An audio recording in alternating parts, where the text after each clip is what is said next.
Everybody was playing a Les Paul till this other guy came along, and he was also kind of an eccentric genius. This guy was called Leo Fender, and he came out with a guitar that we call the Starcaster.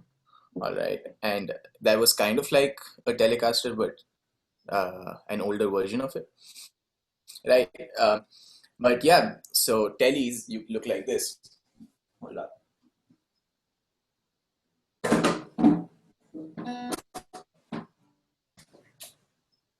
Like this. This is what the older tellies used to look like. Okay. Now, um, full disclosure, this is a modern Telecaster, and it's got the body of a different guitar that followed after the Telecaster. That was a Stratocaster. Okay. So, although this is a tellies are supposed to be built like this one huge block of wood, right? Although this one is built like a Strat, so you see how it's kind of like thin and shit, right? But still, like it kind of does affect the tone, right? So this was the flagship guitar by Fender. Then Fender moved on to get another style of guitars that we call Stratocasters. All right. Now Stratocasters look like this.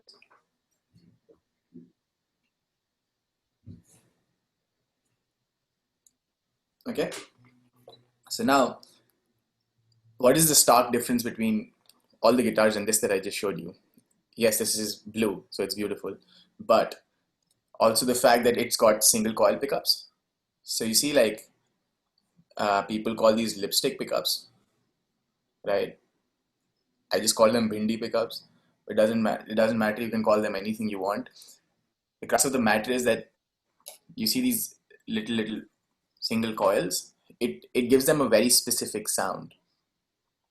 Okay, and that sound was what Fender was known for. That single coil sound, and these guitars were all the rage as well. You know, you had the same guys. You had Eric Clapton. You had Jimi Hendrix. Oh yeah, Jimi Hendrix. Wow, that opened a can of worms. Okay, now you have this African American dude playing the blues, which was his music. Now, don't get me wrong, blues was an African American style of music, but it was heavily appropriated. No African American was playing it at a global stage, right? Like even the African American people who were playing the music were not getting royalties of the recordings. Okay, they just recorded and nobody was like giving them any money. Suddenly comes Jimi Hendrix, this dude who's playing the blues and also unapologetically. He's playing it with distortion, it's loud and it's in your face, right? And he's also like coming in with like R&B influences, like, you know, with songs like Little Wing and stuff, right? And that is, you know, bringing this whole new culture of what music uh, should sound like, you know, this new sonic scape. And people like Eric Clapton are listening to him and, you know, they're shitting bricks because they've never heard somebody play the blues like that, right? And he pioneered this guitar, the Fender Stratocaster. Okay. Now, before I get into this whole rabbit hole of iconic guitars, it's not as important as what this feature is, like a single coil pickup, and also what the construction of the guitar is. All right. So any kind of electric guitar will be constructed in three possible ways. All right. Now, the first one is called a set neck, like a set neck. The second one is called a bolt-on construction, and the third one is called a neck construction. Okay. Now, Gibson guitars like the Les Paul, they followed like a set neck method. All right. Now the set neck method means that the neck is glued onto a slot. Okay. Um, so the slot is cut into the body of the guitar. Okay. Um, a lot of companies like PRS and all these other, like, you know, companies that are, I don't know, I don't take them very seriously, but those are the kind of companies that are still producing guitars like that. Okay. Which is like a set neck. Now the thing with set neck guitars that Hello they guys. did anybody say something? Okay. If you guys have questions, you can like give me a thumbs up or raise your hands or whatever. I'm I here. think most of them are familiar. We just share the question in the chat section so that Mhm. you can read them in between or we can moderate them. Awesome. Got it. Okay. So set necks, yeah, they're heavy little things, and that's one of the reasons why Gibsons were heavy, why Les Pauls were heavy, is because they were all like set neck constructions. All right. Uh, yeah. Now, the reason why they created set neck constructions was because it was a very acoustic guitar style of constructing a guitar. And if we realized anything, everybody was just trying to recreate the acoustic guitar till this dude came along, right? So that's the whole idea of like what a set neck is, right? Um, Now Leo Fender got a method that we call bolt on. Okay, so he was inspired by Henry Ford's T1. Okay, so now you need to understand that in the United States, like at least the early 1900s was the land of innovation. People were free thinkers and they were innovating back then, right? And Henry Ford was this dude who, came out with like these amazing things like the conveyor belt, like the Ford Motor Company, right? And his cars were basically built on that principle that any part can be easily and quickly and affordably replaced by anybody who has a basic knowledge of cars and has access to a toolbox, right? And Fender came out with the same concept. So basically, if I unscrew this, my neck will come out, so I don't even need a guillotine. So you just unscrew this and the neck comes out. So this is what we call a bolt on, right? And these are the bolts. Now, originally on the OG Telecasters or the Starcasters, the bolts are made out of wood. Okay. But now this is like proper, like, regular bolts that you can actually bolt into somebody's head. Now, don't do that.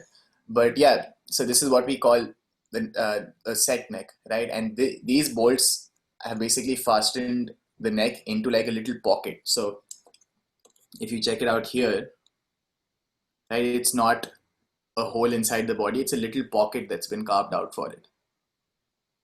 Okay. Yeah. Also, just full disclosure, I am not the dude who talks about guitars all the time. So if you guys find it boring, I'm with you on that. Okay, it's very boring for me as well. So, okay, now the last one is like a neck through design, right? Now, neck through design is something that's a very modern thing. It's also very polarizing. Neck through designs. There's this guitar player. What's his name? He looks like that MSG dude, John Petrucci. Yeah, he has this guitar called Majesty by Music Man, right? And that guitar is like the perfect example of a neck through design, where like this neck is like this one piece of wood. Actually, I do have a neck through guitar. Awesome. Wait.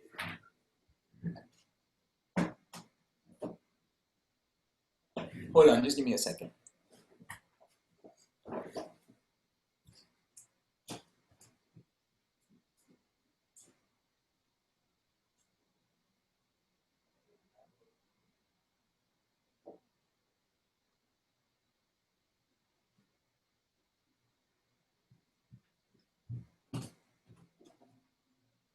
Sorry, my guitars are all over the place.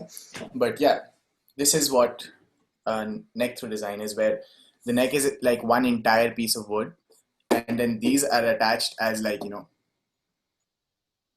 secondary things on it. Okay.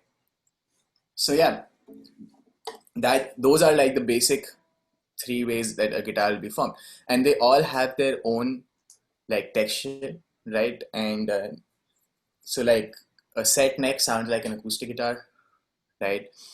And they're heavier, and a bolt-on kind of sounds like like the traditional electric guitar. And these ones, they just sound horrible. No, I'm just kidding. They don't sound horrible, but it's also like a very distinct sound, which is like somewhere in the middle of an acoustic and electric guitar. Okay. All right. Now that brings me to this guitar. This is what we call a semi-hollow guitar. Okay. So this is like, so that hollow body that I had and that Stratocaster are actually a Les Paul. If they ever had a baby, it would look like this. All right. So it's got like, it's got daddy's complexion, right? But like, mom's physique. All right. It's like somewhere in the middle. They also kind of sound the same. So this is like the best of both worlds. Okay, as perfect as it gets. So this in the late 50s, the first one that came out was like in Gibson ES335. Okay, beautiful guitars. You can Google it. You can find it on Sweetwater, Reverb. You can get like some really awesome secondhand deals. And the reason for this is because I'm open to gifts. Never say no to gifts. And I do also, like, I'm going to be your friend for life if you gift me a Gibson 335. Okay. That being said, that this is the closest to a Gibson 335 that you can get. And this is this uh, New York company called D'Angelico Guitars. All right. They've got a hideous headstock, and if I could like break the headstock of this guitar and still live, I would probably do that. I mean, just look at it. It almost looks like a BC guitar, like Harvard or something. But yeah, this is what semi-hollow guitar sounds like. Okay. Uh, so the Fenders respond to what we call the thin line series. Okay, with a Starcaster or a Telecaster this on it. So you see these F holes? Yeah. Yes, sir.